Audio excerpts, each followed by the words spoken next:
मेरी सबसे बड़ी बिजनेस दुश्मन आज मेरे बिस्तर पर है। जिसने मुझे धोखा दिया वो गई और अब ये हसीना मेरी बाहों में है।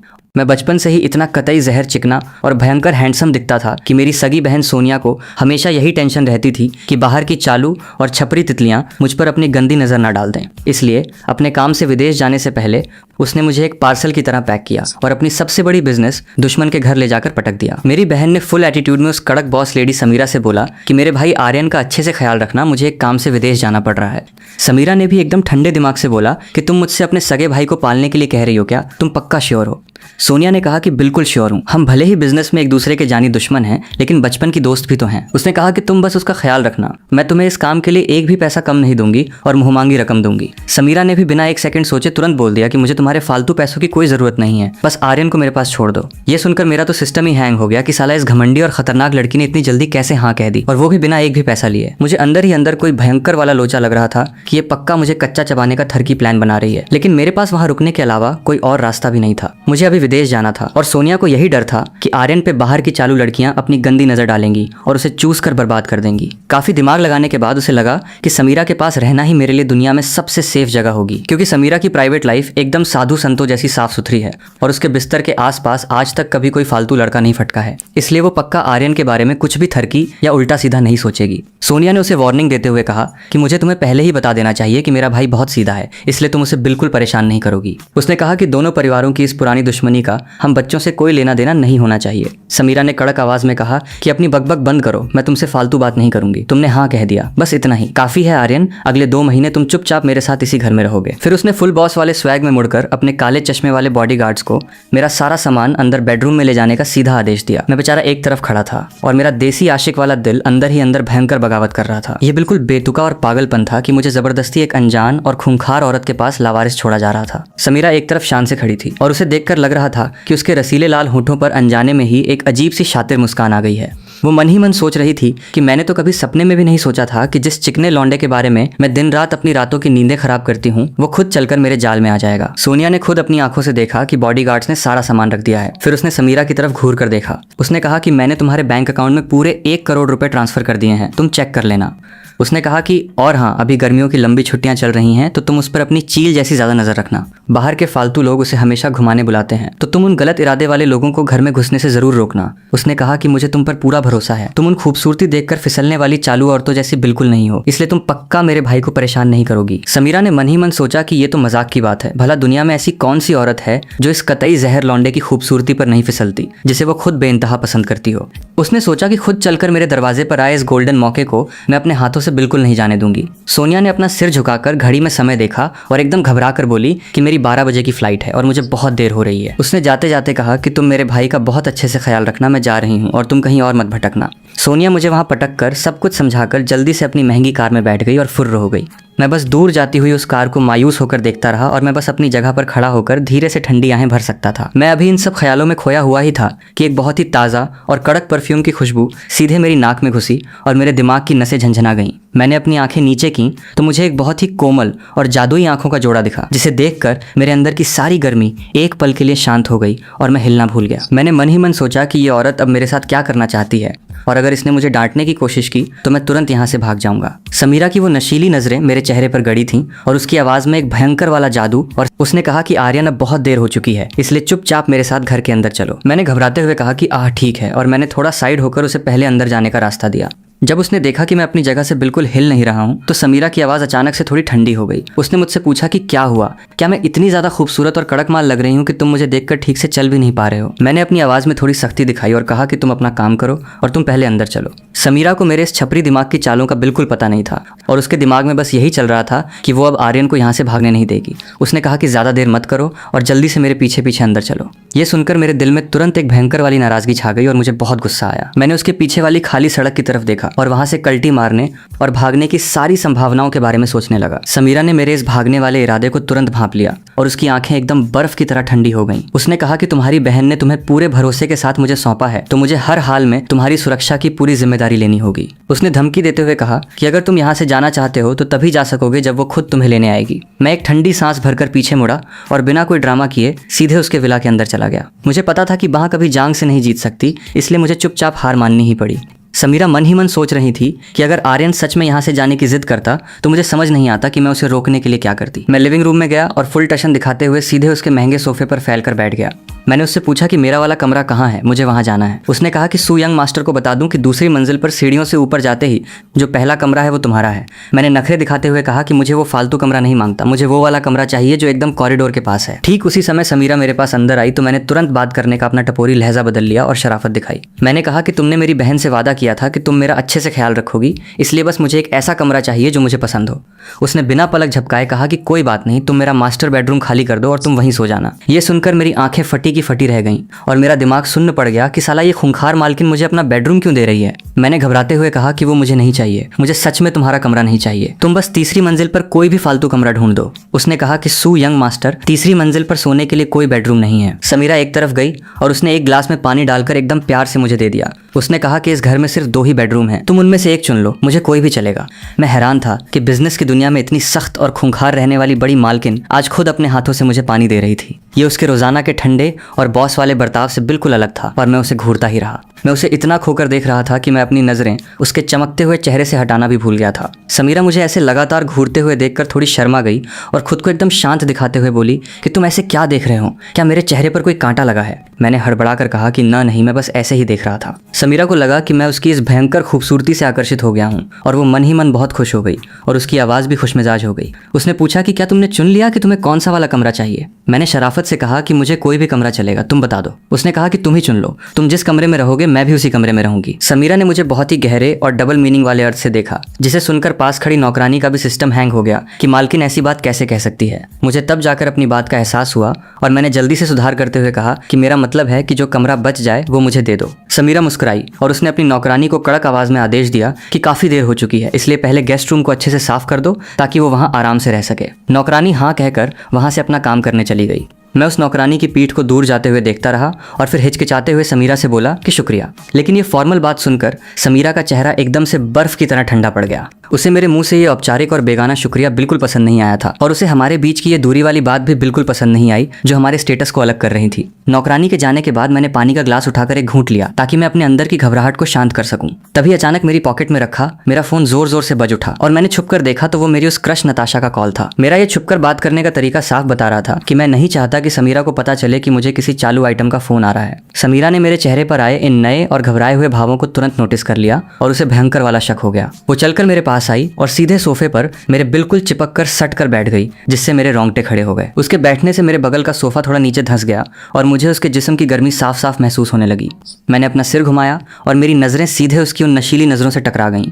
उसने शक करते हुए पूछा कि तुम किससे फोन पर बात कर रहे हो आर्यन? तुम्हारे आसपास किसी औरत की आवाज कैसे आ रही है? मैं अपनी आवाज धीमी करके उसे सफाई देने लगा कि ये बस मेरी बहन की एक दोस्त है और कोई नहीं है। समीरा के तीखे सवालों का मैंने सीधा जवाब नहीं दिया, बल्कि मैं उठ खड़ा हुआ और जानबूझकर मैंने उससे दूरी बना ली। समीरा की नखरे से भरी और गुस्से वाली नजरें मेरी तरफ उठी और वो मुझे घूरने लगी।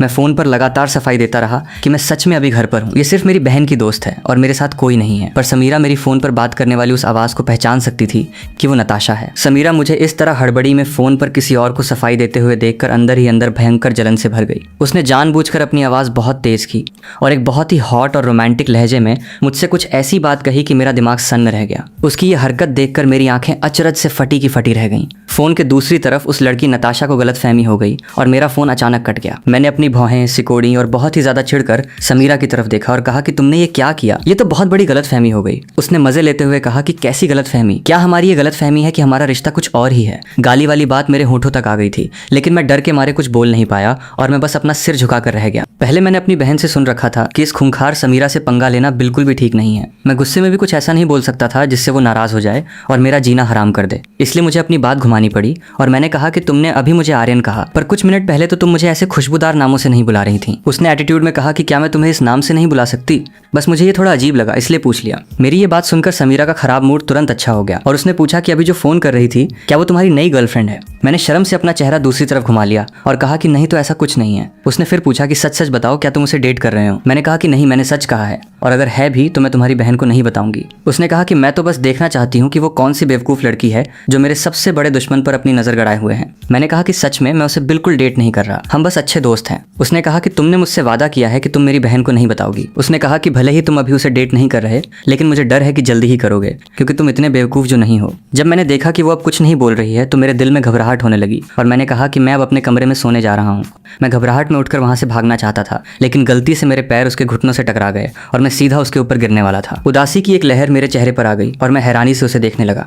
वो मुझे एकदम शांति से देख रही थी और हम दोनों उस वक्त बहुत ही ज़्यादा करीब थे। मेरी आवाज़ में थोड़ी घबराहट आ गई थी और मैंने कहा कि मैंने तुम्हें जानबूझकर नहीं टकराया है। मेरी आवाज़ अनजाने में ही डर के मारे कांप रही थी। मैं इतना बड़ा हो गया था, लेकिन आज तक कभी किसी इतनी कड़क लड़की के इतने ज़्यादा करीब नहीं आया था। मेरा चेहरा शर्म के मारे सीधे लाल टमाटर जैसा हो गया था। उसने पूछा कि तुमने अभी क्या कहा। मुझे सुनाई नहीं दिया। मैं घबराहट में खड़े होने की कोशिश करने लगा, लेकिन शायद मैं बहुत ज़्यादा नर्वस था। मेरा बायां पैर मेरे ही दाएं पैर से उलझ गया और मैं फिर से धड़ाम से गिर पड़ा। लेकिन इस बार मैं सोफे के आर्मरेस्ट का सहारा नहीं ले पाया और नीचे लुढ़क गया। ये नज़ारा सच में बहुत ही भद्दा और भयंकर शर्मनाक था, जिसने मेरी देसी आशिक वाली इज्जत का पूरा फालूदा कर दिया। मैं जल्दी से हाथ पैर मारता हुआ वहाँ से उठा और बिना पीछे देखे वहाँ से भाग खड़ा हुआ। उसने हंसते हुए कहा कि बेवकूफ़ पिल्ला ठीक से चल भी नहीं पाता है। मैंने दूर से चिल्लाकर कहा कि ओह, मैं कोई बेवकूफ़ पिल्ला नहीं हूँ। मुझे ऐसे जाते हुए देखकर समीरा ने बेबसी से एक आह भरी और मन ही मन कहा कि मैं सच में इस पागल लड़के के प्यार में फंस गई हूँ। मैं अपने कमरे में वापस आया और मुंह हाथ धोया और फ़ोन की स्क्रीन को घूरते हुए पूरी रात बेचैनी से करवटें बदलता रहा। वो चालू नताशा अब मेरे मैसेजेस का जवाब तक नहीं दे रही थी और मुझे समझ नहीं आ रहा था कि मैं क्या करूँ। मैं बिस्तर पर बेचैनी से करवटें बदल रहा था और मुझे बिल्कुल नींद नहीं आ रही थी। बगल वाले कमरे में समीरा भी मेरी याद में पूरी रात नहीं सो पाई थी। वो सोच रही थी कि मेरा बहुत मन कर रहा है कि मैं छुपकर बगल वाले कमरे में जाऊं, बस एक नज़र उसे देखने के लिए ही सही। फिर उसने सोचा कि नहीं, अगर मेरी वजह से उसकी नींद टूट गई तो बहुत बड़ा क्लेश हो जाएगा। उसने सोचा कि अगर उसने मुझे कोई पागल परवट समझ लिया तो मेरी सारी इज्जत मिट्टी में मिल जाएगी। उसने आधी रात तक बिस्तर पर लेटे लेटे इस बारे में सोचा और आखिरकार हार मानकर आंखें बंद कर लीं। सुबह 8:30 बजे समीरा डाइनिंग टेबल पर एकदम तैयार होकर बैठी थी। टेबल पर सजे हुए नाश्ते को देखकर उसकी नजरें बार बार दूसरी मंजिल की तरफ जा रही थीं, जहां मैं सो रहा था। नौकरानी लियू उसकी इस बेकरारी वाली बात को तुरंत समझ गई और बोली कि मिस, मैं जाके सू यंग मास्टर को नाश्ते के लिए नीचे बुला लाती हूँ। समीरा ने चुप रहकर अपनी रजामंदी दे दी। 10 मिनट बाद मैं अपनी आंखों के नीचे बड़े बड़े डार्क सर्कल्स और बिखरे हुए बालों के साथ उबासी लेते हुए नीचे आया। भला दुनिया का कौन सा कॉलेज का स्टूडेंट सुबह 8 बजे उठकर इतनी जल्दी नाश्ता करता है। मैंने चिढ़कर कहा कि कल रात मैं ठीक से नहीं सो पाया और ये सब सिर्फ तुम्हारी वजह से हुआ है नताशा, अब मुझसे बात तक नहीं कर रही है। ये सुनते ही समीरा का चेहरा तुरंत गुस्से से ठंडा पड़ गया। उसने मन ही मन सोचा कि कल रात मैंने किसी को उस नताशा नाम की औरत की जांच करने भेजा था और वो आजकल इस बेवकूफ पिल्ले के बहुत करीब आ रही है। उसने सोचा कि एक फालतू औरत की वजह से ये लड़का पूरी रात नहीं सोया। ये कितनी अजीब बात है। उसने मुझे ताना मारते हुए कहा कि तो क्या हुआ, अगर तुमने कल फालतू बातें नहीं की होती तो वो नताशा मुझसे बात करना बंद नहीं करती। समीरा ने अपने सामने रखी गर्म कॉफी का कप उठाया और एक घूंट लिया और अपने दिल की नाराजगी को दबा लिया। मैं डाइनिंग टेबल के पास आया और चुपचाप बैठ गया और धीरे धीरे अपना दलिया पीने लगा। मैंने बहुत ही सावधानी से उससे पूछा कि वो क्या तुम आज मेरे साथ उसे सब समझाने के लिए चल सकती हो। समीरा ने मुझे हल्के से देखा और कोई भी जवाब नहीं दिया और कुछ नहीं कहा। मेरी तो डर के मारे बोलती ही बंद हो गई और मैंने अपना सिर नीचे किया और चुपचाप दलिया पीने लगा। मैं मन ही मन खुद को कोस रहा था कि क्या मैं नींद में पागल हो गया था जो मैंने उससे ये बात कही। मेरी इतनी हिम्मत कैसे हुई उसे अपने साथ चलने का आदेश देने की। मैं तो सच में अपनी मौत को दावत दे रहा हूँ। जब मुझे लगा कि वो मेरी बात बिल्कुल नहीं मानेगी तो उसने अचानक पूछा कि कब जाना है। तुम चाहते हो न कि मैं तुम्हारे साथ चलकर उसे सब समझाऊं, पर आज मेरे लिए ये सब थोड़ा मुश्किल है। मैंने उम्मीद भरी नजरों से पूछा कि तो क्या तुम कल मेरे साथ चल सकती हो। उसने कहा कि हाँ, कल चल सकती हूँ, तुम आज घर पर ही आराम करो और कल मैं तुम्हारे साथ पक्का चलूंगी। उसने मन ही मन शातिर तरीके से सोचा कि मैं आज एक बहुत बड़ा नाटक प्लान करूंगी और कल तुम दोनों का हमेशा के लिए ब्रेकअप करवा दूंगी। मैं नहीं जानता था कि उसके इस तेज दिमाग में क्या खतरनाक खिचड़ी पक रही है। मैं तो बस बेवकूफ़ों की तरह उसे एक बहुत ही अच्छी और दयालु इंसान समझ रहा था। मैं मन ही मन सोच रहा था कि क्या मैंने पहले उसके साथ बहुत बुरा बर्ताव किया था जो मुझे नहीं करना चाहिए था। मैंने सोचा कि आखिरकार वो मेरी बहन सोनिया की बचपन की दोस्त है, इसलिए मुझे आगे से उसके साथ अच्छे से पेश आना चाहिए। ये सोचकर मेरे देसी आशिक वाले दिल को थोड़ी शांति मिली और मैंने राहत की सांस ली। नाश्ता करने के बाद मैं सीधा वापस अपने कमरे में सोने के लिए चला गया और सोने से पहले मैंने उस नताशा को एक और मैसेज भेजा कि मैं कल किसी को लेकर आऊंगा और उस दिन की बात अच्छे से समझाऊंगा, पर उसका रिप्लाई आया कि इसकी कोई जरूरत नहीं है। अगले दिन सुबह सुबह मैं समीरा की चमचमाती हुई मेबैक कार में फुल टशन में बैठ गया। मैंने स्माइल करके कहा कि शुइंग दीदी, थैंक यू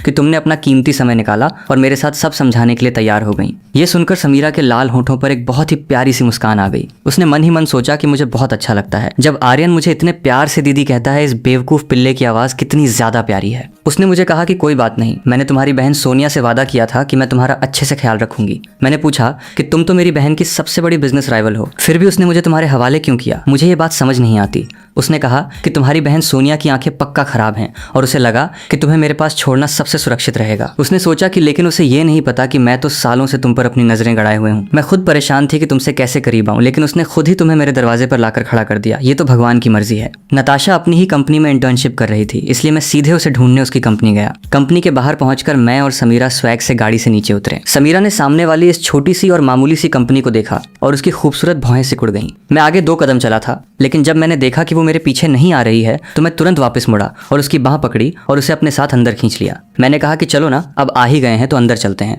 समीरा की पलकें फड़फड़ाईं और उसकी नज़र मेरे उस हाथ पर पड़ी जिसने उसकी कोमल बाह पकड़ रखी थी। वो बस मेरा हाथ कसकर पकड़ने ही वाली थी कि मैंने अचानक अपना हाथ छोड़ दिया। मैं तेजी से फ्रंट डेस्क की तरफ बढ़ा और समीरा भी धीरे धीरे मेरे पीछे आगे आई और मेरा हाथ पकड़ना चाहा। उसने मन में कहा कि हो गया, लेकिन मैं ठीक उसी वक्त वहां से मुड़ गया। समीरा ने अपने खाली हाथ को देखा और उसके दिल में थोड़ी निराशा हुई कि वो मेरा हाथ नहीं पकड़ पाई। उसने कहा कि चलो, और डोर कार्ड स्वाइप करके हम दोनों लिफ्ट में गए। मैं बार बार छुपकर उसका चेहरा देख रहा था और नोटिस कर रहा था कि वो अभी थोड़ी नाराज लग रही थी, पर मुझे समझ नहीं आ रहा था कि क्यों। मैंने सोचा कि चलो छोड़ो, थोड़ी देर में वो पक्का मेरे लिए सब कुछ अच्छे से समझा देगी और अब कोई और गड़बड़ नहीं होनी चाहिए। ये सोचकर मैंने अपना सिर उठाया और उसकी तरफ बहुत ही उम्मीद से देखा। मैंने कहा कि दीदी, थोड़ी देर में तुम सब कुछ अच्छे से समझा देना ताकि उसे फिर से कोई फालतू गलतफहमी ना हो जाए। मेरी बात खत्म होते ही लिफ्ट का दरवाजा खुला और मैं जल्दी से बाहर निकल गया। नताशा भले ही एक इंटर्न थी, लेकिन वो पहले ही सुपरवाइजर बन चुकी थी और उसका अपना एक अलग ऑफिस था। मैंने चारों तरफ देखा और उसका ऑफिस ढूंढ लिया और जब मैं पास गया तो मैंने देखा कि दरवाजा थोड़ा सा खुला हुआ था। मैंने सोचा कि क्या नताशा को पता था कि मैं आने वाला हूँ, इसलिए उसने जानबूझकर दरवाजा खुला रखा था।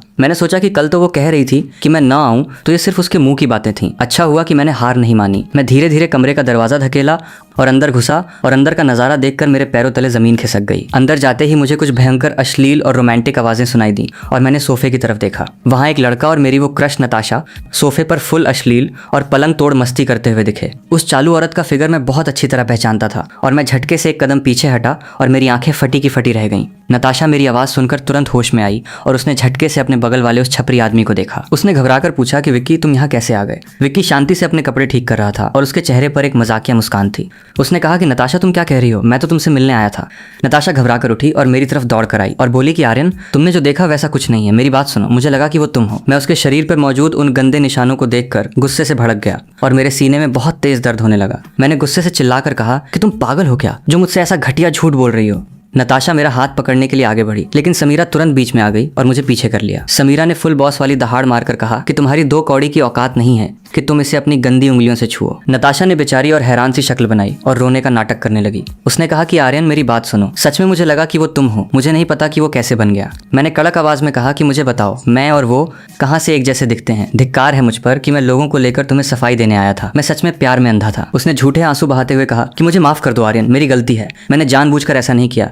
मैं उसे बिल्कुल पसंद नहीं करती। मेरे दिल में सिर्फ तुम हो। नताशा बिना सिर पैर के मुझसे माफी मांग रही थी, लेकिन मेरी आंखों में उसके लिए सिर्फ और सिर्फ नफरत थी। मैंने अपना देसी टपोरी स्वैग दिखाते हुए कहा कि मुझ यंग मास्टर को तुम्हारे जैसी इस्तेमाल की हुई सेकंड हैंड चीज बिल्कुल नहीं चाहिए। मुझे तुम्हारी शक्ल से भी घिन आती है। मैंने कहा कि आज मैं यहाँ सिर्फ उस दिन की बात साफ करने आया था, लेकिन अब उसकी कोई जरूरत नहीं है। अब हम कभी नहीं मिलेंगे।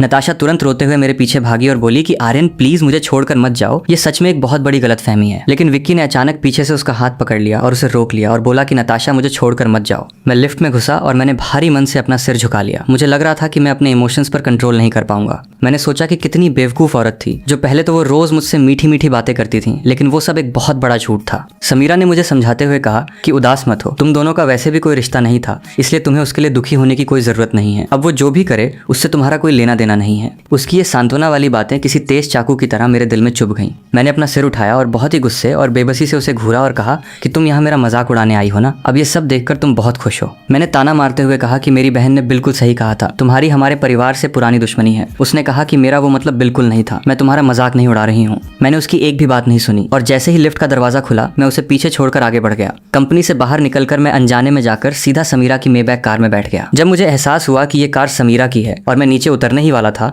तभी दरवाजा लॉक होने की आवाज आई। वो पतली सी आकृति मेरे बहुत करीब आई और मैंने घबराकर अपना थूक निकला और पूछा कि तुम अब मेरे साथ क्या करना चाहती हो? समीरा ने बहुत ही प्यार से मेरे माथे पर हल्का सा टैप किया और मुझे पुचकारा। उसकी आवाज इतनी कोमल थी कि मुझे यकीन नहीं होता कि ये वही वही बिजनेस वाली सख्त औरत है। उसने कहा कि उदास मत हो, साथ आने से पहले ही तुमने उसका असली चेहरा देख लिया, ये तो बहुत अच्छी बात है। मेरे दिल में बहुत भयंकर दर्द हो रहा था और मुझे समझ नहीं आ रहा था कि नताशा ने मेरे साथ ऐसा क्यों किया। मैंने सोचा कि हम तो प्रेमी बनने ही वाले थे, फिर अचानक से मेरे साथ ऐसा कैसे हो गया। लेकिन मेरे अंदर का मेल ईगो मुझे कमजोर पड़ने की इजाजत नहीं दे रहा था। मैंने अपना चेहरा घुमा लिया और बोला कि मुझे क्या वो वैसे भी मेरे टाइप की बिल्कुल नहीं थी। गई तो गई, मुझे उसकी कोई परवाह नहीं है। समीरा को साफ दिख रहा था कि मैं अपने दर्द को छुपाने के लिए झूठ बोल रहा हूँ और उसने मजे लेते हुए पूछा कि क्या तुम सच बोल रहे हो। मैंने अपनी गर्दन घुमाई और उसे थोड़ी धमकी देते हुए कहा कि तुम ये बेइज्जती वाली बात मेरी बहन को बिल्कुल नहीं बताओगी। समीरा तुरंत मेरी ये शर्त मान गई और बोली कि फिक्र मत करो, मैं तुम्हारी बहन को कुछ नहीं बताऊंगी। मैंने कहा कि तो फिर अपने ड्राइवर से कहो कि मुझे घर छोड़ दे और तुम अपना काम कर सकती हो। उसने कहा कि ठीक है और समीरा ने कार का दरवाजा खोला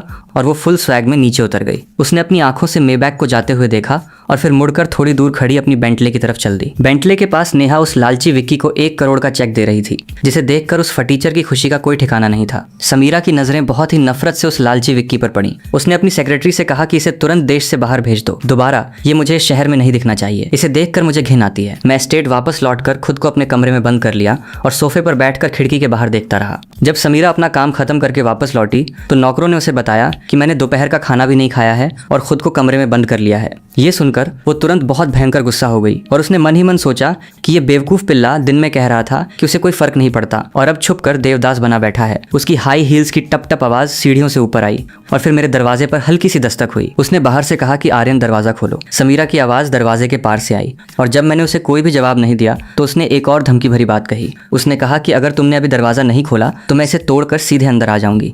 उसकी बात खत्म होते ही समीरा किसी तरह अंदर आ गई। मैंने अपना सिर उठाकर उसकी तरफ देखा और मेरी आंखों में कोई फोकस नहीं था। उस वक्त ऐसा लग रहा था जैसे मैं दुनिया का सबसे बेबस इंसान हूँ। मेरी इस दयनीय हालत को देखकर समीरा का गुस्सा काफी हद तक कम हो गया। उसने कहा कि तुमने तो दिन में कहा था कि तुम्हें कोई परवाह नहीं है, तो फिर अब छुपकर भूखे क्यों बैठे हो। मैं अपने सामने खड़ी इस खूबसूरत औरत को देखा और बहुत ही बेबसी से पूछा। मैंने पूछा कि क्या इसलिए क्योंकि मैं काफी हैंडसम नहीं हूँ, वरना उसने मुझे छोड़कर उस फटीचर आदमी को क्यों चुना। मेरी बातों में छिपे इस कमतर एहसास को सुनकर उसके लहजे में बहुत गहरी नाराजगी थी। उसने कहा कि वो छपरी लड़की तुम्हारे लायक बिल्कुल नहीं है, चाहे परिवार की बात हो या शक्ल सूरत की। तुम्हें कोई ऐसा इंसान ढूंढना चाहिए जो तुम्हारे ज्यादा लायक हो। उसकी इन बातों में मेरे लिए कुछ छुपा हुआ इशारा था, लेकिन उस समय मेरा दिल इतना दुखी था कि मैंने उसकी बात पर ध्यान ही नहीं दिया।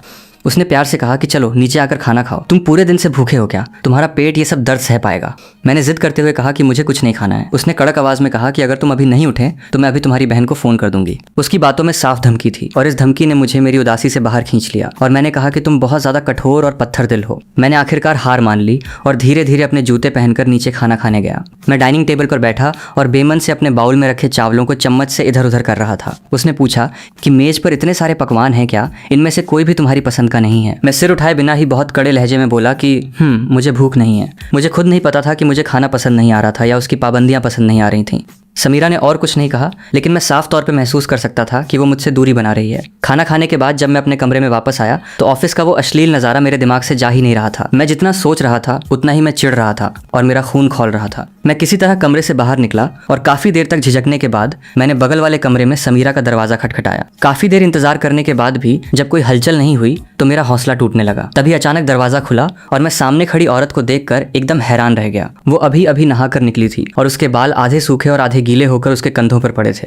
वो उस वक्त बहुत ही ज्यादा सेक्सी और रिलैक्स लग रही थी और मैंने सोचा कि उसने ऐसे ही दरवाजा क्यों खोल दिया। मेरी नजरें अनजाने में ही उसके गोरे शरीर की तरफ चली गईं और मैंने मन ही मन कहा कि गलत बात, मैं ये सब क्या कर रहा हूँ। उसने पहले बोलना शुरू किया और उसके लहजे में थोड़ी हैरानी थी और उसने पूछा कि क्या मुझसे कोई काम है जो तुम यहाँ आए हो। मैंने हड़बड़ाते हुए कहा कि कुछ खास नहीं, बस ऐसे ही आ गया था। ये कहकर मैं तुरंत वहां से भागना चाहता था, लेकिन उसने मेरा हाथ पकड़कर मुझे रोक लिया। पीछे से उसकी आकर्षक आवाज आई और उसने पूछा कि आर्यन कहाँ जा रहे हो। मैं रुक गया और थोड़ी घबराहट के साथ बोला कि मैं बाहर जाके 2 ड्रिंक पीना चाहता हूँ। मेरी बात खत्म होते ही उसने सख्त आवाज में कहा कि तुम्हें जाने की इजाजत नहीं है, बहुत देर हो चुकी है। मैं हिम्मत जुटाकर उसका विरोध किया और बोला कि मुझे जाना है, मेरा दिल बहुत दुखी है। उसने कहा कि घर में बहुत शराब है, अगर तुम्हें पीना है तो घर पर ही पियो, बाहर जाने की कोई जरूरत नहीं है। ये कहकर उसने बेडरूम का दरवाजा बंद कर दिया और मेरा हाथ पकड़ लिया। मैं बस उसके गोरे हाथ को देखता रहा और वो मुझे लेकर बेसमेंट में बनी वाइन सेलार में गई। उसने मेरा हाथ नहीं छोड़ा और एक काले और सुनहरे वाइन कैबिनेट से एक बहुत ही महंगी रेड वाइन की बोतल निकाली।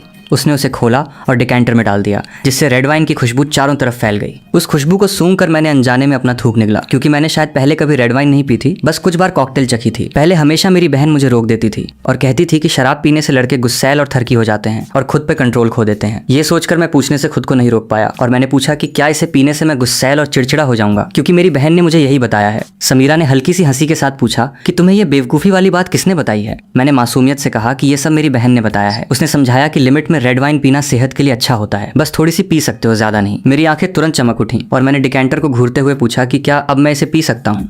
उसने कहा कि थोड़ा और इंतजार करो, जब ये पूरी तरह से सांस ले लेगी तो इसका कसैलापन कम हो जाएगा। मैंने मन महसूस कर इंतजार किया और 2 सेकंड बाद फिर से पूछ लिया कि क्या आप पी सकते हैं। समीरा ने अपनी आंखें उठाकर मुझे देखा और उसकी आंखों में एक प्यारी सी हंसी थी। उसने डिकेंटर उठाया और रेड वाइन को धीरे से एक वाइन ग्लास में डालकर मेरे सामने कर दिया। उसने पूछा कि क्या तुम्हारी बहन आमतौर पर तुम्हें शराब छूने भी नहीं देती। मेरे होंठ फड़के, लेकिन मैंने अपनी इज्जत बचाने के लिए सच नहीं बताया। मैंने टशन में कहा कि ऐसी कोई बात नहीं है, मेरी बहन मुझे पीने देती है। उसने हल्की सी मुस्कान दी और मेरे इस झूठ को नहीं पकड़ा और वो मेरे बगल वाले स्टूल पे बैठ गई। मैंने वाइन ग्लास उठाकर एक छोटा सा घूंट लिया और घूंट लेते ही तुरंत मेरी भौहें सिकुड़ गईं। मैंने कहा कि ये बहुत कसैली और कड़वी है, बिल्कुल भी अच्छी नहीं है, इससे अच्छी तो वो मीठी वाली कॉकटेल होती है। उसने पूछा कि तुम्हें इसकी आदत नहीं है ना, क्या मैं तुम्हारे लिए थोड़ा फ्रूट जूस लाऊं। मैं अपनी इस बेइज्जती पर नाराजगी से उसे घूरा और गुस्से में वाइन ग्लास की सारी रेड वाइन एक ही झटके में पी गया। मेरे मुंह में मीठा और तीखा सा स्वाद फैल गया और मैंने कहा कि ये वाइन तो सिर्फ दिखने में अच्छी है। समीरा ने अपनी लाल होंठों से हल्की सी मुस्कान दी और खुद भी एक घूंट लिया। जब उसने देखा कि मैंने खुद के लिए एक और ग्लास डाल लिया है तो उसने मुझे चेतावनी दी कि धीरे पियो, कहीं नशा न हो जाए। मैंने हम्फ किया और बोला कि ये यंग मास्टर 1000 कप पीकर भी नशे में नहीं आता है, और मैंने फुल स्वैग में एक और ग्लास एक झटके में खाली कर दिया। लेकिन ये वाइन पेट में जाते ही मेरा सिस्टम हिल गया और मेरा सिर चकराने लगा और मेरी नजरें धुंधली होने लगीं। मैं पूरी तरह से बार काउंटर पे गिर गया और मेरा वहां से हिलने का कोई मन नहीं कर रहा था। समीरा मुस्कुराते हुए अपना सिर हिला रही थी और आराम से अपनी वाइन का मजा ले रही थी। वो खुद से बड़बड़ा रही थी कि लगता है आर्यन सच में अपनी बहन को पराया नहीं समझता। मैं नशे में धुत्त होकर अपना सिर उठाया और उसके चेहरे को घूरते हुए लड़खड़ाती जुबान में आशिकों की तरह कहा कि दीदी, तुम सच में बहुत ज्यादा हॉट और सुंदर हो। समीरा की आंखों में खुशी की चमक आ गई और उसने मेरे बहुत करीब आकर पूछा कि क्या सच में। मैं जोर से सिर हिलाया और कहा कि तुम बहुत खूबसूरत हो। नहीं, मेरा सिर और भी ज्यादा घूमने लगा था और मैं उसके आकर्षक लाल होंठों को घूर रहा था। मेरे दिमाग में फिर से नताशा के ऑफिस का वो गंदा नज़ारा आने लगा और मुझे बहुत दुख हो रहा था। मैंने शराब के नशे का फ़ायदा उठाया और खिसक कर उसके बहुत करीब चला गया। उसने अपनी आकर्षक और सेक्सी आवाज़ में धीरे से पूछा कि क्या तुम्हें अभी भी याद है कि मैं कौन हूँ। मैं सिर हिलाया और मेरा सिर बहुत भारी हो रहा था, जैसे मैं खुद से बातें कर रहा हूँ। मैंने रोते हुए कहा कि मैं अच्छा नहीं हूँ। उसने बेबसी और बहुत ही प्यार से कहा कि तुम बहुत अच्छे हो, हमारा आर्यन दुनिया में सबसे अच्छा है। मुझे लगा कि समीरा हमेशा मेरा बचाव करती थी। मैं अपना चेहरा ठंडे बार काउंटर पे टिका दिया और खाली नजरों से बड़बड़ाने लगा कि मैं सबसे अच्छा हूँ, वो नताशा ही मेरे लायक नहीं थी। समीरा मेरे बगल में बैठकर बहुत ही गहरे प्यार से मुझे देख रही थी। उसने सोचा कि ये बेवकूफ़ पिल्ला इतना ज़्यादा रिएक्ट क्यों कर रहा है, ये तो पक्का प्यार का पागल है। कुछ ही देर बाद मुझे तेज़ नींद आने लगी और उसने मुझे आवाज़ दी कि आर्यन उठो। जब मैंने कोई जवाब नहीं दिया तो उसने एक बॉडीगार्ड को बुलाकर मुझे वापस मेरे कमरे में भेज दिया। जब समीरा मेरे बिस्तर पर मेरे ऊपर रज़ाई ठीक कर रही थी तो मैं आधी नींद में जागा। मेरी आंखों में सिर्फ उसके रसीले लाल होंठ दिख रहे थे और मैंने किसी अनजान थर की ताकत के वश में होकर अपना सिर उठाया और उसके करीब ले गया। समीरा की आंखें तुरंत चौड़ी हो गईं और वो यकीन न कर पाने वाले भाव से मुझे देखने लगी और मैं नशे में धुत होकर उसकी तरफ मुस्कुरा रहा था। उसने बहुत ही गंभीर होकर मुझसे पूछा कि आर्यन, क्या तुम्हें पता है कि मैं कौन हूँ। मुझे सब गोल गोल घूमता हुआ दिख रहा था और मेरा सिर बहुत भारी था। मुझे कुछ समझ नहीं आ रहा था। मुझे बस इतना लगा कि वो शायद मेरी इस हरकत से खुश नहीं है। मैं जल्दी से मुड़ गया ताकि मैं उसकी किसी भी डांट से बच सकूं और जब मैंने कुछ नहीं कहा तो उसका चेहरा और भी साफ हो गया और उसकी नजर मेरे होठों पर पड़ी। उसने अनजाने में अपने होठों को छुआ और कहा कि आर्यन, अच्छे से सो जाओ, कल तक तुम नताशा को भूल जाओगे। अगले दिन सुबह समीरा डाइनिंग टेबल पर बैठकर नाश्ता कर रही थी, तभी एक वीडियो कॉल आया। कॉल उठते ही सोनिया की कड़क आवाज आई और उसने पूछा कि मेरा भाई कहाँ है। समीरा ने ताना मारते हुए कहा कि इतने समय बाद तुम्हें अपने भाई की याद आई, मुझे तो लगा तुम उसे भूल ही गई हो। सोनिया की आवाज में थोड़ी झिझक थी और उसने कहा कि ऐसा कैसे हो सकता है, मैं बस थोड़ी बिजी थी। समीरा ने ठंडे लहजे में कहा कि मैंने पहले ही पता कर लिया है, तुम विदेश काम से नहीं जा रही हो बल्कि साफ तौर पर किसी आदमी का पीछा करने जा रही हो। उसने कहा कि बिजी हो तो फोन मत करना, तुम्हारा भाई मेरे पास बिल्कुल ठीक है, उसे खाने की कोई कमी नहीं होगी। सोनिया ने कहा कि ऐसा नहीं हो सकता, अगर तुमने उसे परेशान किया तो मैं क्या करूंगी। ठीक उसी समय मैं अपनी आंखें मलते हुए सीढ़ियों से नीचे आया और आधी नींद में बोला कि दीदी, क्या तुम हो। मुझे लगा मैंने तुम्हारी आवाज़ सुनी है। सोनिया की आवाज़ अचानक तेज़ हो गई और वो चिल्लाई कि भाई। समीरा ने अपने फ़ोन का कैमरा मेरी तरफ घुमाया और सोनिया ने मेरे बिखरे हुए बाल देखे। मेरे बिखरे हुए बालों को देखकर वो तुरंत भड़क गई और बोली कि समीरा, क्या तुम्हें हमारे आर्यन से नफरत है। समीरा मुझे उलझन भरी नजरों से देखने लगी। जाहिर है उसे उम्मीद नहीं थी कि सोनिया इस छोटी सी बात पर गुस्सा करेगी। अपनी बहन की बातें सुनकर मुझे इतनी शर्म आ रही थी कि मैं जमीन में गड़ जाना चाहता था। सोनिया ने कहा कि क्या तुम मेरे भाई के लिए बाल सुखाने और कपड़े चुनने का काम नहीं कर सकती। सोनिया अभी गुस्सा होने ही वाली थी कि अचानक उसे कुछ याद आया और वो तुरंत घमंड से भर गई। उसने कहा कि सही बात है, तुम तो सिंगल हो, तुम्हारा न कोई भाई है न बॉयफ्रेंड, तो तुम्हें ये सब समझ में न आना भी नॉर्मल है। समीरा उसकी ये बात सुनकर और भी अवाक रह गई और उसने कहा कि मैं समझ गई, तुम यहाँ अपने रिलेशनशिप का दिखावा करने आई हो। समीरा ने स्क्रीन में सोनिया को देखा और उसके चेहरे पर तिरस्कार था। उसने कहा कि तुम अभी जितना हंसना चाहो हंस लो, जब मैं तुम्हारे भाई को अपना बना लूंगी तब देखूंगी तुम हंस पाती हो या नहीं। सोनिया ने कहा कि तुम्हें एक स्टाइलिस्ट को बुलाना चाहिए जो मेरे भाई का इमेज मैनेजमेंट करे। आर्यन घर पे ऐसा ही रहता है। मैं आगे गया और धीरे से बोला कि दीदी मैं अपना काम खुद कर सकता हूँ। उसने डांटते हुए कहा कि क्या कर सकता है, तेरी बहन ने उसे पैसे दिए हैं, तू घर पर जैसा रहता है वैसा ही वहां भी रहेगा, खुद को परेशान मत कर। मैं डर के मारे कुछ बोलने की हिम्मत नहीं कर पाया और मैंने छुपकर समीरा को देखा जिसके चेहरे पर कोई इमोशन नहीं था। उसने कहा कि ये कोई बहुत बड़ी बात नहीं है, छोटे यंग मास्टर का तो अच्छे से स्वागत होना ही चाहिए। उसने मन ही मन कहा कि अगर मैं यहाँ उसे अच्छे से नहीं रखूंगी तो मैं उसे बेवकूफ़ बनाकर अपना कैसे बना पाऊंगी। मेरी बहन ने फिक्र करते हुए पूछा कि भाई समीरा ने तुम्हें परेशान तो नहीं किया ना। मैंने शराफत से कहा कि नहीं दीदी, बहुत अच्छी हैं। समीरा ने फ़ोन पर अपनी आंखें घुमाई और कड़क आवाज़ में कहा कि मुझे दीदी मत बुलाओ। मैं उलझन में पड़ गया और मैंने पूछा कि तो फिर मैं उसे क्या बुलाऊं। मेरी बहन ने कहा कि उसे समीरा बुलाओ। मैं तुम्हें बता दूं, अगर वो तुम्हारे साथ कुछ भी बुरा करे तो तुम मुझे आकर बताना, मैं सब संभाल लूंगी। मैं अपनी इस पागल बहन से और बात नहीं करना चाहता था, इसलिए मैंने चुपचाप हाँ में सिर हिला दिया। समीरा ने कैमरा वापस अपनी तरफ कर लिया और कहा कि ठीक है, फोन की बैटरी खत्म हो रही है, मैं काट रही हूँ। फोन कटने से पहले सोनिया जोर से चिल्लाई कि तुम मेरे भाई को परेशान नहीं करोगी, मैं बीच बीच में चेक करती रहूंगी। समीरा ने कॉल काट दी और फोन को एक तरफ रखा और मेरी तरफ देखा जो अभी भी अपनी आंखें मल रहा था। उसने पूछा कि आज इतनी जल्दी कैसे उठ गए। मुझे लगा कि बेवकूफ़ आर्यन कल रात बहुत ज्यादा पी गया था तो आज उसकी तबीयत खराब होगी, इसलिए मैंने किसी को तुम्हें उठाने के लिए नहीं भेजा। मेरे होंठ फड़के और मुझे लगा कि मुझे जल्दी उठना ही पड़ा, वरना अगर मुझे कोई और आकर उठाता तो कितनी शर्मिंदगी होती। कमरे में एक अजीब सी खामोशी छा गई और उसने पूछा कि क्या तुम्हें याद है कि तुमने कल रात नशे में क्या क्या किया था। मैं थोड़ा कंफ्यूज था और मैंने पूछा कि मैंने क्या किया, मुझे कुछ भी याद नहीं है। समीरा की नज़र मुझ पर पड़ी जिसमें थोड़ी सी मायूसी थी और उसने कहा कि कुछ नहीं, कल तुम 2 ग्लास पीकर ही नशे में आ गए थे तो मैंने किसी को तुम्हें सोने के लिए कमरे में भेज दिया। समीरा ने काफ़ी देर तक सोचा और मन में कहा कि छोड़ो, मैं नहीं बताऊंगी, अभी तो हमारे साथ रहने के कुछ ही दिन हुए हैं, अगर मैंने बेवकूफ़ पिल्ले को डराकर भगा दिया तो क्या होगा। मेरी पुतलियाँ थोड़ी चौड़ी हो गईं और मैंने कहा कि मुझे तो लगा था कि मैं खुद रेंग कर वापस गया था। अचानक हमारी नज़रें मिल गईं और मैंने कहा कि परेशानी के लिए माफ़ करना। उसने मुझे समझाते हुए कहा कि आगे से किसी और के साथ बाहर जाकर शराब मत पीना, ये बहुत खतरनाक है। समीरा ने मन ही मन सोचा कि मेरे सामने तुमने खुद पर कंट्रोल खो दिया, अगर तुम किसी और औरत के पास चले गए तो बात बहुत बिगड़ जाएगी। मेरी वो घबराहट और बेबसी अचानक गायब हो गई और मैंने कहा कि तुम मेरी बहन की तरह ही बकबक करती हो, बहुत परेशान करती हो। नाश्ता करने के बाद मैं ऊपर जाने लगा। सीढ़ियों के बीच में मुझे लगा कि पीछे कोई है। मुड़कर देखा तो समीरा मुझसे 2 सीढ़ियां नीचे खड़ी थी। मैंने पूछा कि क्या तुम ऑफिस नहीं जा रही हो। उसने कहा कि तुम्हारी बहन ने मुझे तुम्हारा इमेज मैनेजमेंट करने को कहा है, इसलिए तुम अपने आप को मुझे दे दो। मेरी हैरानी एक अजीब सी फीलिंग में बदल गई और मैंने कहा कि तुम मुझे डराओ मत, मुझे डर लगता है। मैंने कहा कि कोई ज़रूरत नहीं है, मैं खुद कर लूंगा, तुम अपनी बहन की बात भी नहीं सुन रहे हो। मैंने कहा कि सच में कोई ज़रूरत नहीं है, मैं अपना काम खुद कर सकता हूँ। मेरे बार बार मना करने पर समीरा का वो ठंडा बर्ताव फिर से वापस आ गया और उसने मुझे ठंडी नज़रों से देखा और मुड़कर चली गई। मैंने सोचा कि क्या वो मेरी बात से नाराज़ हो गई है। जब मैं खुद ही अपने बाल सेट कर रहा था तब मेरी बचपन की दोस्त रिया दीदी का फ़ोन आया और मैंने स्पीकर ऑन किया और फ़ोन को एक तरफ रख दिया। मैंने पूछा कि क्या हुआ दीदी, तो उसने कहा कि वाह, तुम्हारी आवाज़ सुनकर तो लग रहा है कि तुम अपने ब्रेकअप के दुख से बाहर आ गए हो। मैं अपने होंठ सिकोड़े और बोला कि क्या ब्रेकअप, मेरा तो किसी के साथ कोई अफेयर ही नहीं था। हाँ, मैं शांत हो गया था और अब मैं ये नहीं मानना चाहता था कि मेरा और नताशा का कोई रोमांस चल रहा था, क्योंकि ये बहुत शर्मनाक था। रिया दीदी ने थोड़ी उलझन के साथ कहा कि लेकिन सच कहूँ तो नताशा ऐसी लड़की नहीं लगती जो किसी और के लिए बदल जाए। क्या तुम दोनों के बीच कोई गलतफहमी हुई है। मैंने कहा कि गलतफहमी जो मैंने अपनी आंखों से देखा उसमें क्या गलतफहमी हो सकती है। मेरी बहन ने सही कहा था, औरतें अच्छी नहीं होती। उसने कहा कि यह सुनकर तो लगता है कि सोनिया सच में अच्छी नहीं है, तुम वहाँ ठीक से रह रहे हो ना। मैंने कहा कि नहीं, मैं यहाँ बिल्कुल नहीं रहना चाहता हूँ। उसने कहा कि तो फिर तुम छुप कर मेरे घर आ जाओ और 2 दिन मेरे साथ रहो। मैंने कहा कि तुमने कहा है तो मैं सच में तुम्हारे घर आ रहा हूँ।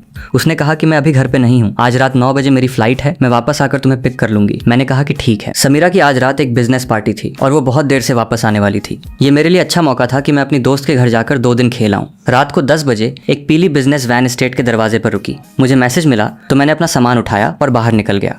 मुझे उम्मीद नहीं थी कि जैसे ही मैं विला के मेन गेट से बाहर निकलूंगा मुझे 2 औरतें आपस में बातें करती हुई दिखेंगी। कदमों की आवाज़ सुनकर समीरा ने मुड़कर मुझे देखा और उसकी आंखें बर्फ की तरह ठंडी थीं। मैं तुरंत डर गया और अपनी आंखें फेर लीं और कहा कि रिया दीदी मुझे यकीन न कर पाने वाली नज़रों से देख रही थी और बोली कि सोनिया ने सच में तुम्हें उसके हवाले कर दिया। समीरा ने कोई जवाब नहीं दिया। इस समय उसका मूड बहुत खराब था। उसने सोचा कि ये बेवकूफ़ पिल्ला मुझे ग्रीट क्यों नहीं किया। उसने अपनी ठंडी आवाज़ में पूछा कि इतनी रात को बाहर क्या कर रहे हो। मुझे अनजाने में ही घबराहट होने लगी क्योंकि ये औरत मेरी बहन से भी ज़्यादा डरावनी थी। मैंने कहा कि मैं बाहर खेलने जा रहा हूँ और मैंने वैन में बैठी रिया दीदी की तरफ मदद के लिए देखा। उसने कड़क आवाज में कहा कि तुम्हें जाने की इजाजत नहीं है। मैंने पूछा कि क्यों नहीं जा सकता, तो उसने कहा कि बहुत देर हो चुकी है, तुम दिन में जा सकते हो लेकिन रात में नहीं। मैंने फिर से रिया दीदी की तरफ देखा और कहा कि क्या मैं तुम्हारे घर खेलने आ सकता हूँ। रिया दीदी ने अनजाने में समीरा की तरफ देखा। उसने सोचा कि हालांकि मैं आर्यन को ही लेने आई थी, लेकिन जब तक समीरा नाम की एक खूंखार औरत यहाँ खड़ी है, मैं हाँ कहने की हिम्मत कैसे कर सकती हूँ। उसने कहा कि आर्यन बात मान लो, बहुत देर हो गई है, तुम कल दिन में मेरे साथ बाहर खेलने चलना। मैंने थोड़ी निराशा के साथ कार में बैठी रिया दीदी को देखा जो गुस्से से समीरा की तरफ देख रही थी। उसने सोचा कि ये तो बहुत बेवकूफ है, वो एक समीरा को भी नहीं संभाल सकती। समीरा ने सीधे जाने का फरमान सुना दिया और कहा कि अब तुम दोनों वापस जा सकती हो। मैंने और रिया दीदी ने एक दूसरे को बिना मन के देखा और वो चली गई। समीरा मेरे पास आई और गुस्से से बोली कि क्या देख रहे हो, जल्दी अंदर जाओ। मैंने अपनी नजरें हटा लीं और बेमन से अंदर की तरफ चलने लगा। मैं धीरे धीरे बड़बड़ा रहा था कि क्या तुम्हारा घर समुद्र के किनारे है जो इतनी जल्दी कंट्रोल करने लगी। उसने कहा कि ये सब तुम्हारी बहन ने कहा है। मैं मुड़ा और मेरी आंखें थोड़ी सिकड़ी हुई थीं। मैंने पूछा कि क्या तुम मेरी बहन की सबसे बड़ी बिजनेस राइवल नहीं हो? तुम उसकी इतनी बात क्यों मान रही हो? कहीं तुम छुपकर उससे प्यार तो नहीं करती? उसने कहा कि मैं तुमसे प्यार करती हूँ। मैंने मन ही मन अपनी आंखें घुमाई और कहा कि पागल हो क्या? उसने कहा कि तुम्हें थोड़ी हिम्मत दिखानी चाहिए, समझे मेरी बहन, मुझे जो कुछ करने से मना करती है तुम्हें, मुझे वो सब करने देना चाहिए। मैंने कहा कि इस तरह से तुम खुद को एक कट्टर दुश्मन साबित कर पाओगी। समीरा ने मेरा वो हाथ पकड़ लिया जिसे मैं नीचे करने ही वाला था। मैंने पूछा कि तुम क्या कर रही हो, और मेरी आंखों में एक पल के लिए घबराहट थी। उसने पूछा कि आर्यन, क्या तुम मुझे सिखा रहे हो कि मुझे क्या करना चाहिए? मैं छोटा महसूस कर रहा था और मैंने कहा कि मैं ऐसा नहीं कर रहा, बस एक सलाह दे रहा हूँ, मानना या न मानना तुम्हारे हाथ में है। समीरा ने बिना किसी इमोशन के हल्की सी हंसी दी और पूछा कि क्या तुम मुझे छोड़कर जाना चाहते हो? मैंने अपने मन के खिलाफ जाकर कहा कि नहीं, मैं नहीं जाना चाहता। समीरा मन ही मन सोच रही थी कि बेवकूफ पिल्ले को तो झूठ बोलना भी नहीं आता, इसके दिल की बात छुपाई नहीं छुप रही है। आर्यन, अच्छे बच्चे बनो, मैं तुम्हारे साथ अच्छा बर्ताव करूंगी। मैं उसकी सेक्सी और आकर्षक आवाज सुन रहा था और मेरे दिल की धड़कन एक पल के लिए रुक गई। मैंने कहा कि आगे से मैं बिल्कुल तुम्हारी बात मानूंगा, तुम जो कहोगी मैं वही करूंगा। समीरा को मेरी बात पर शक था। काफी देर बाद वो बोली कि आज के बाद तुम्हारा हर रात 8 बजे का कर्फ्यू है। थोड़ा सोचने के बाद उसने फिर कहा कि मौसम ठंडा हो गया है, इसे बदलकर 7 बजे कर देते हैं। ये सुनकर मेरी मुस्कान तुरंत गायब हो गई और मैंने सोचा कि ये औरत तो बिल्कुल भी इंसानियत वाली नहीं है। मैंने कहा कि मैं जाकर अपनी बहन से तुम्हारी शिकायत करूंगा, उसे बताऊंगा कि तुम मुझे परेशान करती हो। समीरा मेरे जाते हुए पीठ को देखती रही, फिर उसने अपना फोन निकाला और सोनिया को मैसेज भेजा। उसने लिखा कि आजकल छपरी लड़कियों की संख्या बहुत बढ़ गई है, इसलिए कर्फ्यू लगाना एक अच्छा तरीका है। मुझे काम पर जाना होता है, मैं हर समय उस पर नजर नहीं रख सकती। कमरे में वापस आकर मैंने सोनिया को फोन किया और शिकायत की, लेकिन कामयाब होने के बजाय उसने मुझे एक और लेक्चर दे दिया। उसने कहा कि छपरी लड़कियों के साथ बाहर मत जाना। मुझे इतना गुस्सा आया कि मुझे पूरी रात नींद नहीं आई। अगली सुबह मैं बहुत गुस्से में उठा और डाइनिंग टेबल पर बैठा और अपने सामने बैठकर फोन देख रही औरत को घूरने लगा। समीरा ने मेरी नजरों पर कोई ध्यान नहीं दिया। उसने यूं ही अपनी कॉफी का कप उठाया और पीने के लिए अपने मुंह के पास ले गई। मैंने उसे परेशान करने के लिए तुरंत खड़े होकर उसके हाथ से कॉफी का कप छीन लिया और पूरी कॉफी जमीन पर उड़ेल दी। मैंने बहुत ही सावधानी से अपना सिर ऊंचा किया और देखा कि समीरा के हाथ पर भी कॉफी के कुछ छींटे गिर गए थे। पास खड़ी नौकरानी लियो ने जल्दी से वहां से खिसकने का बहाना ढूंढा और बोली कि बड़ी मालकिन 1 मिनट रुकिए, मैं तुरंत जाकर आपके लिए दूसरी कॉफी बना लाती हूँ। मैं समीरा की आंखों को देखकर मन ही मन सोच रहा था कि गड़बड़ हो गई, वो बहुत गुस्सा हो गई है। मैंने उसे देखा और सोचा कि अरे वो मुझे डांट क्यों नहीं रही है? अगर वो मुझे नहीं डांटेगी तो मैं अपनी बहन से शिकायत करके वापस घर कैसे जाऊंगा? तभी नौकरानी एक और कॉफी का कप लेकर आई तो मैंने तुरंत वो कप उठाया और एक बड़ा सा घूंट पीकर उसे जूठा कर दिया। मैंने सोचा कि इसे साफ सफाई की बहुत बीमारी है, अब ये पक्का मुझे मारेगी। पर उसने ठीक उसी जगह पर अपने होंठ रखे जहां से मैंने अभी अभी कॉफी पी थी। उसने एक ही सांस में पूरी झूठी कॉफी पी ली और मेरे मुंह से एक शब्द नहीं निकला। मेरी आंखें फटी रह गईं। पास खड़ी नौकरानी के चेहरे पर भी ऐसे भाव थे जैसे उसने कोई भूत देख लिया हो। समीरा ने बहुत ही शांति से कहा कि आज की कॉफी काफी मीठी है। मैंने मन ही मन सोचा कि कहां से मीठी है क्या, इसके टेस्ट बर्ड्स में कोई दिक्कत है। लेकिन नौकरानी ने इशारों की बात समझ ली और सोचा कि मैंने तो कहा ही था, बड़ी मालकिन इतनी आसानी से किसी को अपने घर में क्यों रहने देगी, तो असल में ये उनके दिल का राजा है। समीरा उठी और बहुत ही चालाकी से बोली कि मैं काम पर जा रही हूँ, अगर तुम्हें बाहर खेलने जाना हो तो याद रखना रात 8 बजे से पहले घर आ जाना। मैंने सोचा कि ये कुछ अजीब है, मेरी बहन ने साफ साफ कहा था कि इसे साफ सफाई की बीमारी है, क्या जानकारी गलत थी। मैंने समीरा को देखा, जब उसने मुझे खोया हुआ देखा तो वो सीधे वहां से जाने लगी। मैंने पीछे से आवाज दी और समीरा के कदम रुक गए और उसकी नजर मेरे उस हाथ पर पड़ी जिसने उसकी बाह पकड़ रखी थी। उसने सोचा कि ओह बेवकूफ पिल्ला आज बहुत एक्टिव हो रहा है। मैं उसे उम्मीद भरी नजरों से देख रहा था और मैंने कहा कि मुझे भी अपने साथ काम पर ले चलो। उसने पूछा कि क्या तुम पक्का श्योर हो? तो मैंने कहा कि मैं पक्का श्योर हूँ, मैं तुम्हारे ही इशारों पर चलूंगा। मैंने तय कर लिया था कि मैं हर पल इसके साथ साथ रहूंगा जब तक कि ये मुझसे तंग न आ जाए और मुझे बाहर न निकाल दे। समीरा तुरंत मान गई और बोली कि ठीक है। मैं बहुत खुश हुआ और उसके पीछे पीछे मेबैक कार में बैठ गया। मैंने अपनी बहन को मैसेज भेजकर फिर से कंफर्म किया कि समीरा को उन आदमियों से सबसे ज्यादा नफरत है जो बहुत चिपकते हैं और जिनमें कोई बाउंड्रीज नहीं होती। मैंने अपना फोन नीचे रखा और पूरी बेशर्मी से सीधे उसके कंधे पर अपना हाथ रख दिया। समीरा की आंखों में बहुत गहरा प्यार था और उसने सोचा कि बेवकूफ पिल्ला आज इतना एक्टिव क्यों हो रहा है। वो बहुत ही नॉर्मल तरीके से अपना सिर मेरे कंधे पर टिकाकर लेट गई और मैं हैरान रह गया। मैंने सोचा कि इसका क्या मतलब है, ये मुझ पर क्यों झुक रही है, क्या इसे मुझे सीधा धक्का नहीं दे देना चाहिए था। मैंने थोड़ी हिचकिचाहट के साथ पूछा कि क्या तुम मुझे धक्का नहीं दोगी। समीरा ने हल्की सी हंसी दी और कहा कि मैं धक्का क्यों दूं, मेरा आर्यन कितना प्यारा है। मेरे चेहरे के भाव और भी अजीब हो गए और मैंने सोचा कि मैं उसका कब से हो गया। जब मैं अपना हाथ वापस लेना चाहता था तो उसने अपना हाथ मेरी पीठ के पीछे से निकाला और मेरी कमर को कसकर पकड़ लिया और मेरे जिस्म से चिपक गई। मेरे चेहरे से सारी जिंदगी की उम्मीद उड़ गई और मैंने सोचा कि ये अपना हाथ कब हटाएगी। ये तो सच में मेरे लिए बहुत बड़ी मुसीबत बन गई है। मैं बस ऐसे ही अकड़ कर बैठा रहा जब तक कि ड्राइवर की आवाज़ ने मुझे इस मुसीबत से नहीं निकाला। ड्राइवर ने कहा कि बड़ी मालकिन, हम कंपनी पहुंच गए हैं। तब जाकर समीरा ने मुझे छोड़ा। उसने कहा कि आर्यन तुम पहले उतरो, और उसने सोचा कि मुझे लगता है कि मुझे अपने इमोशंस को थोड़ा शांत करने की जरूरत है। उसने मन ही मन कहा कि बेवकूफ पिल्ले को गले लगाना बहुत आरामदायक था। मैं अपनी हमेशा वाली शांत इमेज भी बरकरार नहीं रख पा रही हूँ। तभी असिस्टेंट नेहा लिफ्ट से बाहर आई और बोली कि हेलो सू यंग मास्टर, मैं आपको ऊपर ले चलती हूँ। मैंने पीछे मुड़कर समीरा को देखा जो अभी भी कार में बैठी थी। वो अपनी आंखें बंद करके आराम कर रही थी। मैंने पूछा कि वो क्यों नहीं आ रही है। नेहा ने शायद मेरे मन की बात समझ ली और सफाई देते हुए कहा कि बॉस को कुछ काम निपटाना है, आप चलिए। मैं मन ही मन बड़बड़ाया कि क्या वो ऐसे सोते हुए काम निपटाती है। नेहा ने मुझे अपने मन से प्रेसिडेंट के ऑफिस में लाकर बिठा दिया। नेहा ने मन ही मन सोचा कि मुझे पता है कि बॉस सालों से आर्यन से छुपकर प्यार करती हैं और उनकी दीवानी हैं। मैं उन गिने चुने लोगों में से हूँ जो ये बात जानते हैं। उसने सोचा कि सोनिया अक्सर आर्यन को अपने साथ बाहर ले जाती थी और बॉस हमेशा किसी न किसी तरह से वहां पहुंचने का बहाना ढूंढ ही लेती थी। उसने सोचा कि वो छुप छुप कर आर्यन को घूरती रहती थी। मैंने चिढ़कर कहा कि तुम हर बार मुझे यहाँ क्यों बेवकूफ बनाते हो, ये बहुत परेशान करने वाला है। नेहा ने सोचा कि कुछ दिन पहले एक पार्टी हुई थी और बॉस वहां भी उनके पीछे पीछे गई थी। उसने सोचा कि एक अमीर घर की लड़की ने आर्यन से बात करने की कोशिश की थी, तो बॉस ने सीधे लोगों को बुलाकर उसे वहां से बाहर फेंकवा दिया था। ये लड़का सच में बहुत बेबस है। तो मेरे जिगरी दोस्तों, आगे की कहानी सुनने से पहले एक बहुत ही ज्यादा इंपॉर्टेंट बात सुनकर जाओ। अगर तुम लोग सच में चाहते हो कि तुम्हारा ये भाई ऐसी वीडियोस बनाना कभी भी बंद ना करे तो पूरी बात ध्यान से सुनो। सच बताऊं तो एक एक वीडियो को ढूंढने और एडिट करने में मेरी पूरी रात की नींद और दिन की भयंकर मेहनत लगती है। पर जब तुम लोग वीडियो पर सिर्फ एक छोटा सा कमेंट और एक लाइक कर देते हो ना, तो तुम्हारे भाई को अपनी पूरी मेहनत वहीं पर वसूल लगती है। इसलिए अगर अपने भाई के इस एफर्ट और इस अपनेपन की थोड़ी सी भी कद्र है तो बिना भूले नीचे वो लाल रंग का सब्सक्राइब बटन दबाकर अपनी इस फैमिली को बड़ा करो, ताकि मैं कभी रुकूं नहीं। बस अपना यही प्यार बनाए रखना और कमेंट में अपनी क्रश का नाम लिखना बिल्कुल मत भूलना। तो मिलते हैं अगले धमाकेदार पार्ट में, तब तक के लिए बाय बाय।